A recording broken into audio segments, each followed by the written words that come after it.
Iran का Israel पर एक और बड़ा हमला, मकबूजा बैतुल मुक़द्दस और तल अबीब में धमाके। मिसाइल फ़िज़ा में तबाह, मुतादिद अहदाफ तक पहुँचने में कामयाब हुए। वस्ती इसराइल में कई मकामात पर आग लग गई। तल अबीब में नुकसानात, मुतादिद अमारात खंडर बन गई। इसराइली फ़ौज का कहना है कि यमन और ईरान से मिसाइल दागे गए हैं। ये भी कहा कि तेहरान में वसी पैमाने पर हमले मुकम्मल कर लिए गए। ईरानी जोहरी हथियारों की तनसीब और ईंधन ज़खायर को निशाना बनाया गया। हफ्ते की रात भी ईरान ने 10 मिसाइलों से हमला किया था, जिसमें एक इसराइली हलाक और 14 जख्मी हुए थे। बाज़दार-ए-इनकलाब का कहना है कि खैबर मिसाइलों से हिफा और तल अबीब को निशाना बनाया गया। इसराइल पर बदर और इमाद मिसाइल भी दागे गए। इसराइल में तैयारों को तेल फराहम करने वाले तनसीबात को निशाना बनाया गया।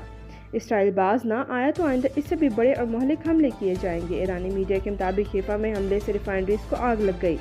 कई इमारतों में भी आग लग गई। ईरान का 1 घंटे में इसराइल के 10 तैयारे मार गिराने का दावा। इसराइली हुकाम ने अपने 10 तैयारे मार गिराए जाने की न ही तस्दीक की है न ही तरदीद।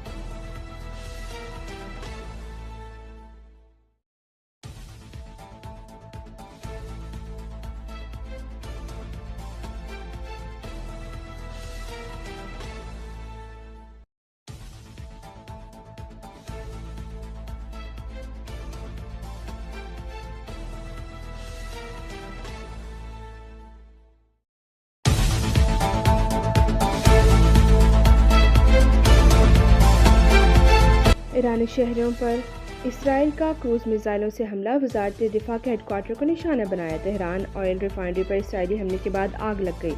मगरबी ईरान में मिसाइल फैक्ट्री पर हमले का दावा। कहा खुर्रमाबाद में ज़ेर ज़मीन मिसाइल फैक्ट्री को निशाना बनाया गया। ज़मीन से ज़मीन तक मार करने वाले क्रूज़ मिसाइलों के भी इसराइली फ़ौज का कहना है कि तेहरान पर 2 घंटे तक 70 तैयारों ने परवाज़ें की। ईरान के पास अब भी वो हथियार मौजूद है जो इसराइल के लिए शदीद नुकसान का सबब बन सकता है। ज़मीन से ज़मीन तक मार करने वाले मिसाइलों की तनसीबात को तबाह करेंगे। नहीं बताना चाहते कि आयतुल्ला खामनाई हमारा निशाना है। ईरान ने इसराइल की एनर्जी तनसीबात पर भी हमले बढ़ा दिए।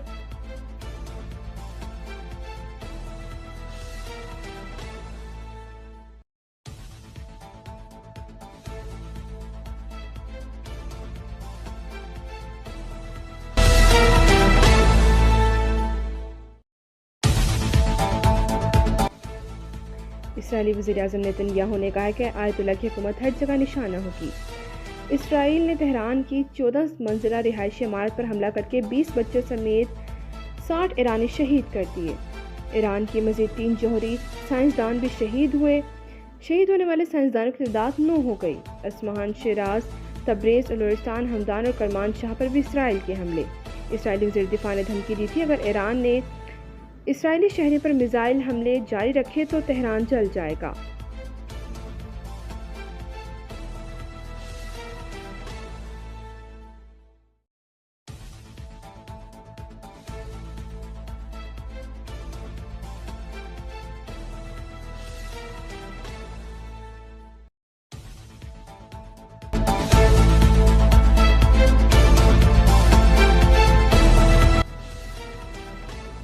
वज़ीर-ए-आज़म शहबाज शरीफ का ईरान के सदर डॉक्टर मसूद पेज़ेश्कियान से राब्ता। ईरान के खिलाफ इसराइली हमलों की शदीद मज़म्मत। कहा पाकिस्तान आपके साथ खड़ा है। इसराइल की इश्ताल अंगेज़ी मुहिम जो इलाकाई अमन के लिए संगीन खतरा है। अक़वाम मुत्तहिदा के चार्टर के तहत अपने दिफा का हक ईरान को हासिल है। ईरान के सदर ने मुश्किल वक्त में ईरान की हमायत और यकजहती पर वज़ीर-ए-आज़म का शुक्रिया अदा किया। वज़ीर-ए-आज़म शहबाज शरीफ और तुर्क सदर रजब तय्यिप एर्दोगान का भी राब्ता दोनों रहनुमाओं ने इत्तफ़ाक़ किया कि इसराइली जारहियत से इलाकाई और आलमी अमन को ख़तरा है। वज़ीर-ए-आज़म शहबाज शरीफ ने अपने बयान में कहा कि तुर्क सदर से इसराइली जारहियत के बाद खित्ते की संगीन सूरत हाल पर बात हुई।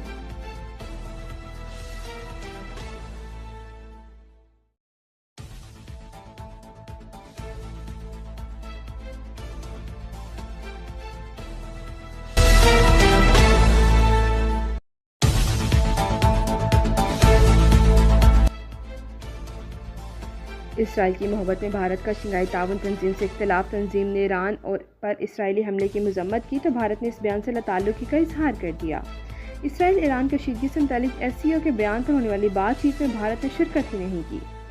कशीदगी में कमी की राह हमवार करने पर जोर दिया गया। शंघाई ताउन तंजीम ने इसराइली हमले की शदीद अल्फाज से मजम्मत करते हुए इसराइली तर्ज़-ए-अमल को बैनुल-अक़वामी और इलाकाई सिक्योरिटी के लिए नुकसानदेह करार दिया। इस तंजीम में भारत और पाकिस्तान समेत 9 ममालिक शामिल हैं। ईरान और रूस भी इस तंजीम के रुकन हैं।